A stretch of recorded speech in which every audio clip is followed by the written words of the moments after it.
Mister mga babes ang nagpipill up kasi check upan ako ng sugar ng blood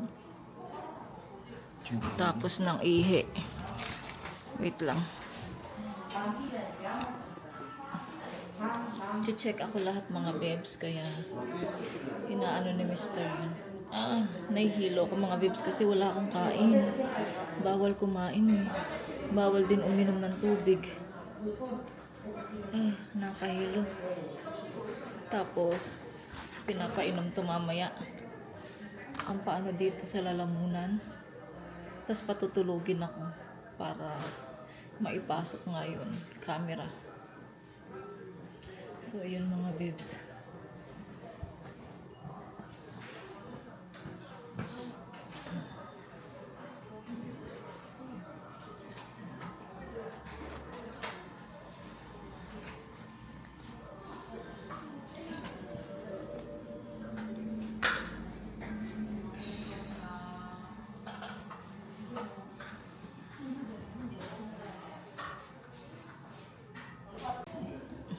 Meron ditong libreng kape at saka tubig. Sarap uminom ng tubig. Second floor lang to mga babes. Tapos mga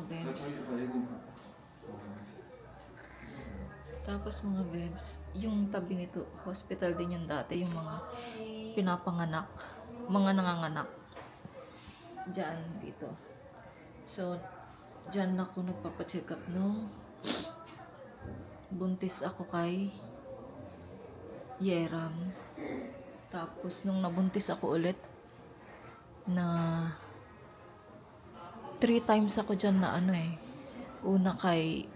una doon sa baby na hindi ko pa nakukwento sa inyo. Tapos yung pangalawa si Yeram. Pangatlo nabuntis ako ulit. So, nawala yung baby. So, hindi pala. Last pala yun. Ano ba yan? Ayun nga, yung last mga babes, yung nakunan ako. Tas, hindi naman ako nakunan na yung baby ay walang heartbeat. Tas, may infection yung aking tube.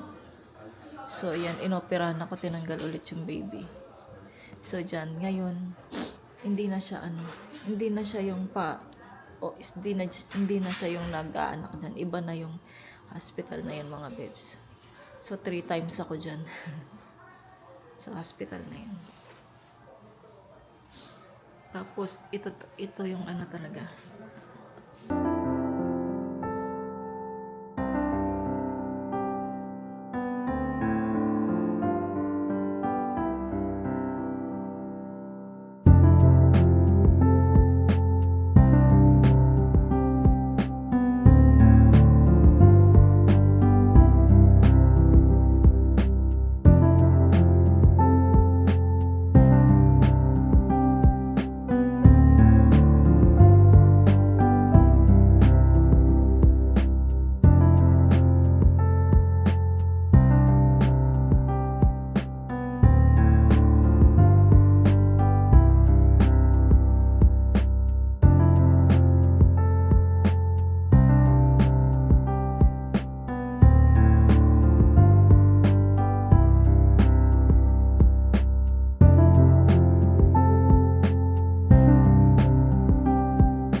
네. 그 결과까지 나가려면 한 2, 3주 걸리는데 다음 주에 다 나와 있거든요. 네. 다음 주 오지 말고 그래.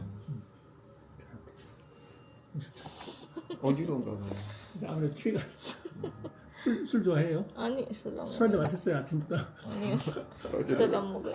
농담이고 응. 약 먹으면 돼. 식사는 지금 가서 점심 때 가볍게 술 먹고 응. 저녁부터 맛있게 먹으면 돼. 네. 근데 이게 소화가 안 되는 건 막 엉킨 것은 왜 그런 거야? 그러니까 한번 산에 올라가서 또 신경수도 없지 않았어.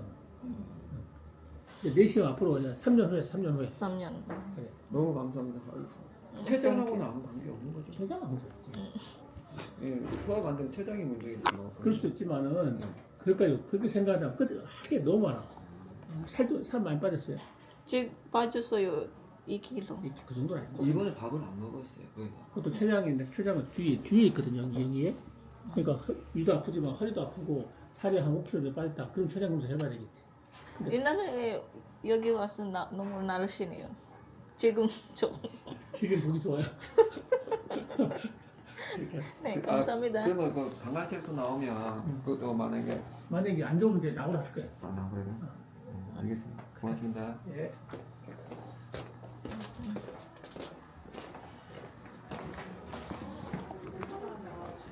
아주 깨끗하다.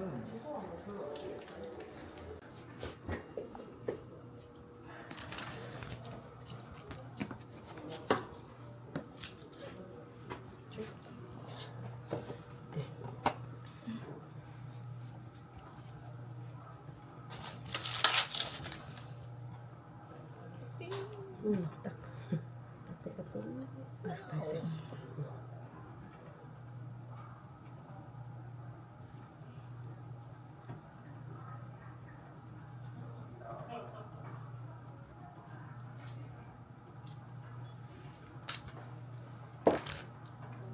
꼭 누르시고. 조금만 누르 계세요. 밴드 붙여드릴게요. 밴드 붙여드릴게요. 이거 붙여드릴게요.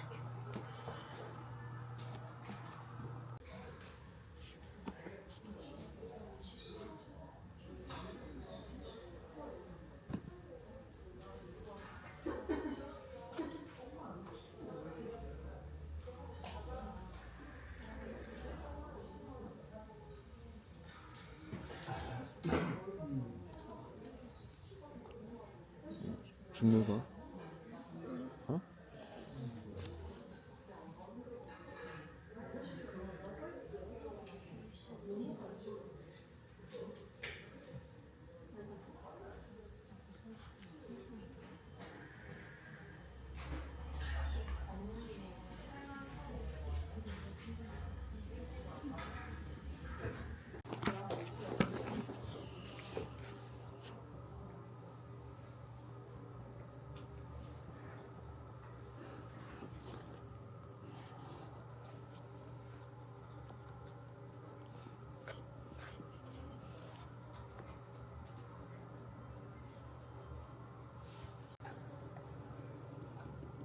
감기 자체는 그렇게 나쁜 건 없거든요.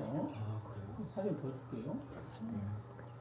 왜 이렇게 소화가 이 내시경은 어디 보는 검사냐? 이만 보는 게 아니고 식도, 위, 십이지가 보는 거거든요. 식도 사이즈, 수조 이렇게 되거든요. 식도 깨끗하고 이렇게 봤더니 이게 염증이 약간 있긴 있어요. 이렇게 네. 빨갛죠? 네. 이런 염증은 흔히 있는 거라 심각한 건 아니에요. 사진 찍어도 돼. 심각한 병이 아 아니에요. 사진 찍어본다. 아 고맙습니다. 여기 위염 이게 12지까지 들어봤거든. 12지장, 12 여기까지 들어가니까. 선생님 왜 이렇게 트러블이 많이 나와요? 트립은 이유가 이제 우리가 소위 말하는데 기능성 위장장애라 그러는데 위라는 것 상태가 좀 더 있어야 되는데 그게 제대로 안 되니까 안 되는 이유 중에 하나가 여러 가지 있지만 밥을 굶어도 안 된다. 천천히 먹어라. 야식 먹지 마라. 커피, 빵, 튀김 같이 먹지 마라. 항상 먹어요 커피. 커피 빵 안 먹어. 빵 안 먹어요. 빵만 먹어요. 빵을 좀 줄이세요. 그리고 비타민제를 꼭 먹어야 돼요. 안 먹으면 좋겠는데. 아 비타민 D. 모두 비타민. 또 상식적으로 위가 안 좋으면은 Tapos na kami mga babes. So, grabe. Mamaya kikwento ko na lang sa inyo pag nasa bahay na tayo. Magmamic pala ako.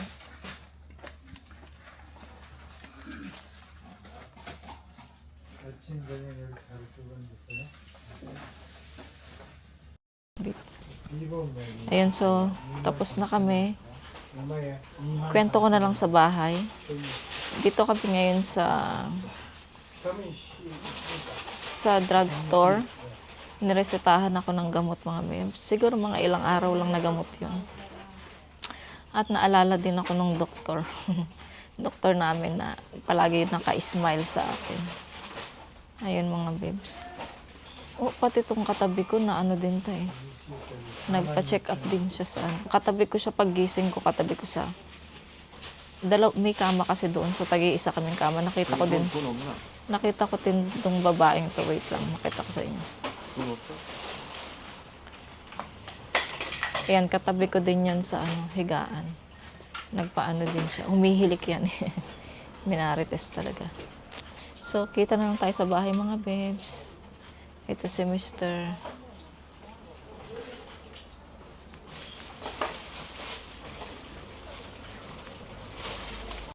나중에 전화 고쳐.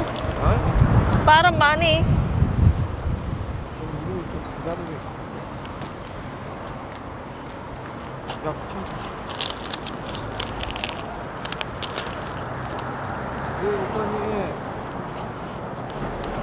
검사 결과 이제 나왔는데,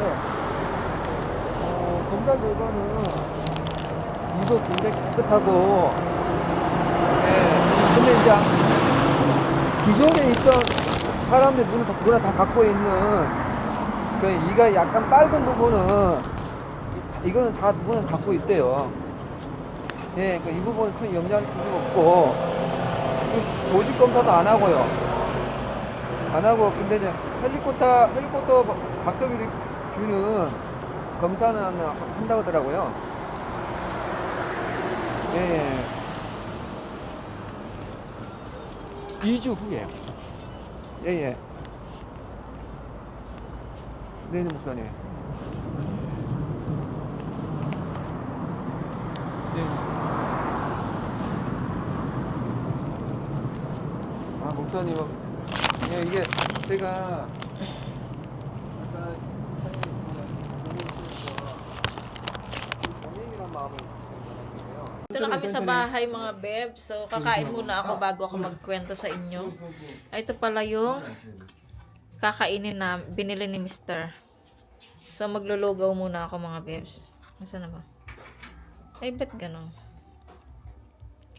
Ayan. So, maglulugaw muna ako sa araw na to.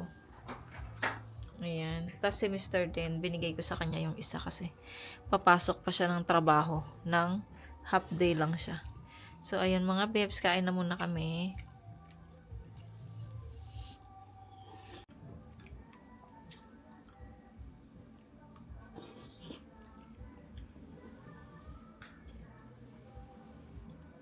이분들은 엄청 오래 하셨잖아. 여기서. 네. 실력이 대단하지.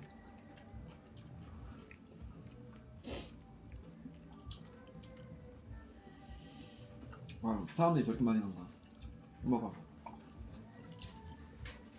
천천히.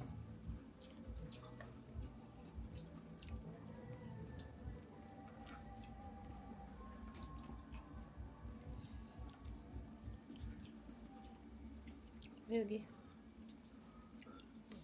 먹었어. 괜찮아, 알았어?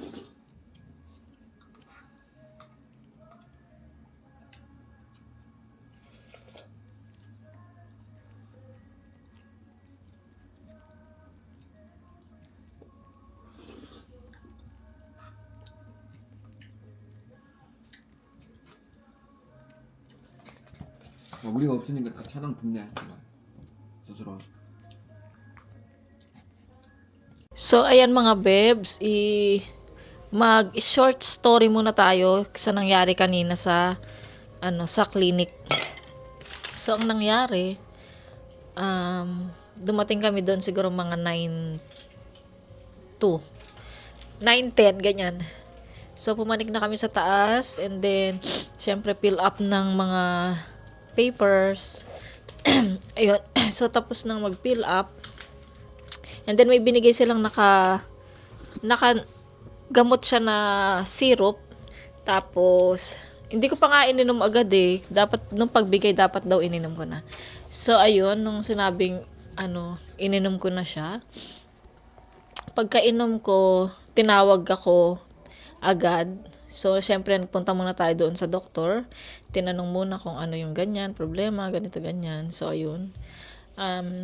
Ayun na nga. So, sabi niya, sige, ano na ako. So, dinala na ako doon sa isang room. Para siyang operation room.